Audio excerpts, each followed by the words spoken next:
पतंजलि योग सूत्र का जो ये वीडियो है, वीडियो नंबर 8 है। इसमें हम सूत्र नंबर 14 पे पहुंच चुके हैं,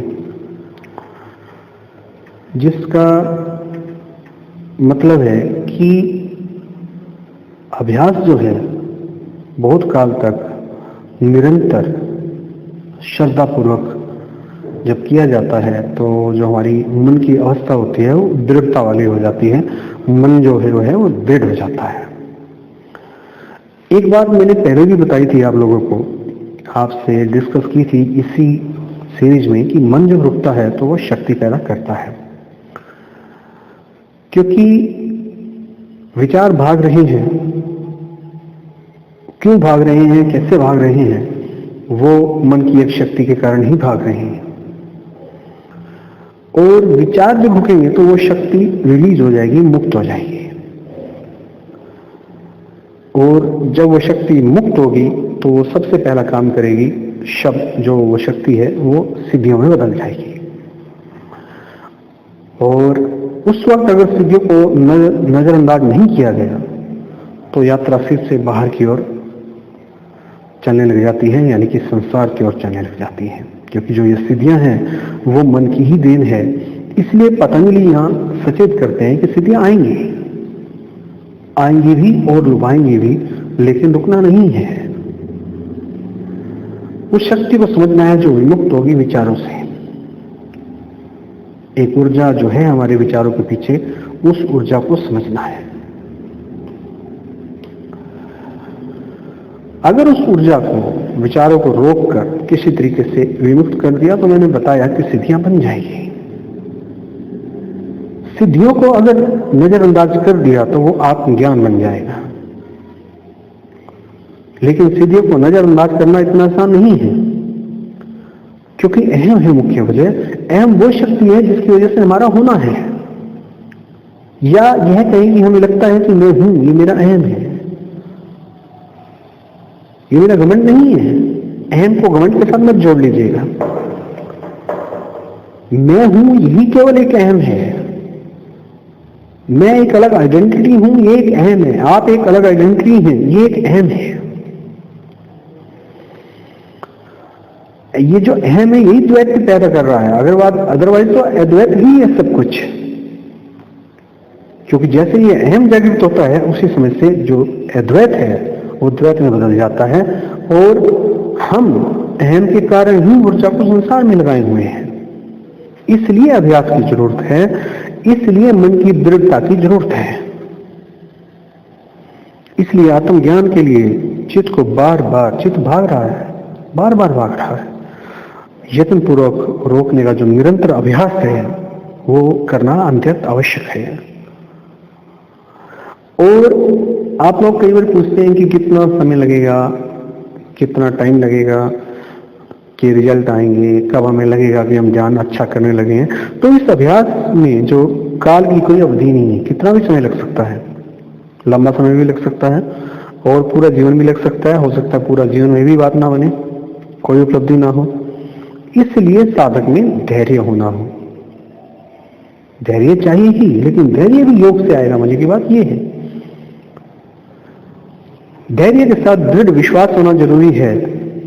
दृढ़ विश्वास जो है आपको, जब तक आप किसी चीज को समझेंगे नहीं, जब तक आपको मालूम नहीं पड़ेगा कि ये चीज आपके लिए रिजल्ट पैदा करेगी, 100% पैदा करेगी, तब तक आपको दृढ़ विश्वास नहीं होता। इसलिए अपनी जानकारी बढ़ाइए। जिस तरीके से हम पतंजलि योग सूत्र पढ़ा रहे हैं या जो भी आप काम कर रहे हैं, जो जिस भी साधना को आप कर रहे हैं, उस साधना की पूरी जानकारी लीजिए ताकि आपके विश्वास में दृढ़ता आ सके, धैर्य आ सके। इस बात का आपको दृढ़ विश्वास होना चाहिए कि जो भी योग की पद्धति आप अपना रहे हैं, जो भी क्रिया आप कर रहे हैं, जो भी तरीका आपने अपनाया हुआ है, वो व्यर्थ नहीं जाएगा। उसका या तो आपको उसका परिणाम इस जन्म में मिलेगा। अगर इस जन्म में नहीं मिला, इतना आपको विश्वास होना चाहिए कि अगले जन्म में भी ये सब चीजें काम आएंगी। हमारे ग्रंथों में ये लिखा हुआ है, लेकिन आपको अभ्यास तब होगा जब आप इस चीज को समझेंगे, मनन करेंगे और अपने जीवन में इसको उतारेंगे। और अभ्यास में व्यवधान नहीं आना चाहिए, कोई प्रॉब्लम नहीं आनी चाहिए कि किसी ने बताया कि तुम जो कर रहे हो ये गलत है, तो इतने में आप का विचार आया कि ये मैं गलत कर रहा हूं, तो वो एक अभ्यास में त्रुटि आ जाएगी, व्यवधान आ जाएगा। और इस बात का भी ख्याल रखना है, पतंजलि ये भी बताते हैं कि अभ्यास नियमित होना चाहिए और निरंतर होना चाहिए, और अभ्यास के दौरान ना तो आलस करना चाहिए और ना कोई प्रमाद करना चाहिए, बल्कि जो आपको अभ्यास दिया गया है, जो भी आप अभ्यास कर रहे हैं, उसको पूर्ण श्रद्धा और भक्ति के साथ जीवन में दैनिक कार्यक्रम के तहत उसको उतारना चाहिए। तो शक्ति को रिलीज करना है। शक्ति जब भी विमुक्त होगी तो पैदा क्या होगा? सबसे पहले सिद्धियां पैदा होने लगेंगी। सिद्धियां पैदा होने के बाद आत्म ज्ञान पैदा होने लगेगा। तो ये था हमारा सूत्र नंबर 14। सूत्र नंबर 15 देंगे। उसका मतलब है कि देखे हुए सुने हुए विषयों में सर्वथा तृष्णा रहित चित्त की जो वशीकार नामक अवस्था है, वह वशीकार वैराग्य कहा जाता है। या वशीकार वैराग्य को हमें समझना होगा। हम कई प्रकार से अनुभव करते हैं। 5 जो हमारी इंद्रियां हैं उससे तो अनुभव करते ही हैं, और उसके अलावा हम देखी हुई सुनी बातों से भी अनुभव करते हैं। और जैसे कि किसी भी इंद्रिय से हमने थोड़ी देर के लिए किसी इंद्रिय का भोग किया और क्षणिक आनंद लिया, वो भी हमारे जो मेंटल पैटर्न बन के हमारे अंदर दर्ज हो जाता है, और फिर हम बार बार उसको जो है सोचने लगते हैं उसके बारे में, या कोई बता रहा है उसकी बातों से भी हमें आनंद आने लगता है। यानी कि देखा हुआ और सुना हुआ जो है वो भी हमें बांधता है, वो भी हमारे मन की एक त्रुटि है, वो भी हमें बांधता है। और देखे हुए सुने हुए को हम देख के बार बार खुश हो रहे होते हैं, और उसमें जो हम अपना मन लगा रहे होते हैं। केवल सुनने से मतलब हमारी आनंद देने वाली बातों के प्रति तृष्णा बढ़ जाती है, और इसी तरीके से वो देखने से बढ़ने से भी बढ़ती है। चाहे उस बात का हमने प्रत्यक्ष अनुभव किया हो या ना किया हो। और योग में जब आप स्थिर होना शुरू करेंगे, जो सबसे पहला काम होगा, टर्न बाय टर्न हर चीज होगी, जो सबसे पहला काम होगा, जब साधना के द्वारा आपका मन स्थिर होगा, तो जो इन सभी प्रकार के भोगों के प्रति जो तृष्णा है वो शांत हो जाती है। इस तरीके से शांत हुई तृष्णा को, चित्त की स्थिति को वशीकार वैराग्य कहते हैं। इसे अपर वैराग्य भी कहते हैं। और जब वशीकार वैराग्य आपके अंदर पैदा होगा तो साधक को स्वर्ग के सुख के जो भोग के प्रति तृष्णा है वो खत्म हो जाती है।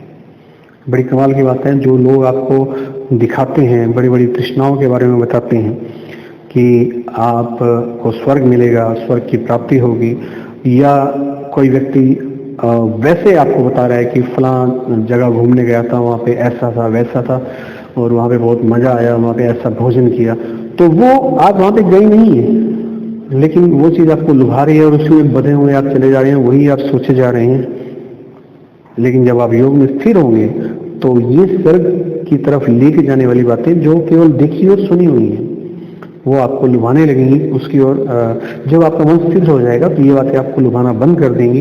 स्वर्ग की जो रूपरेखा गढ़ी जाती है बहुत सारे धर्मों में कि आपको मरने के बाद जो है स्वर्ग मिलेगा, हूरें मिलेंगी, अलग अलग धर्म अलग अलग तरीके से कहते हैं। और वो जो एक हमारे मन की त्रुटि है, हमारे मन का दोष है कि ऐसा कुछ भी नहीं है, तब मन समझ जाता है और इस चीज के प्रति नहीं भागता। कितनी बड़ी बात है ये कि मन जो है इन सब चीजों के प्रति भागना, अगर मन को मेडिटेशन में लगा दिया जाए और स्थिर कर लिया जाए तो कितनी बड़ी बात है, मन जो है अपने आप ही इन सब चीजों की तरफ भागना बंद कर देगा।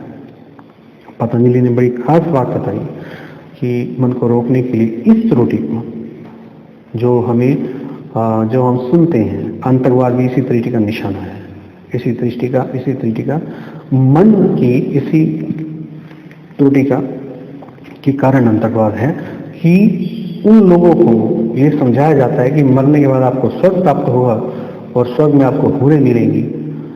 अगर मन को पहले से स्थिर कर लिया जाए तो आप इस लुभावन में कभी आएंगे ही नहीं।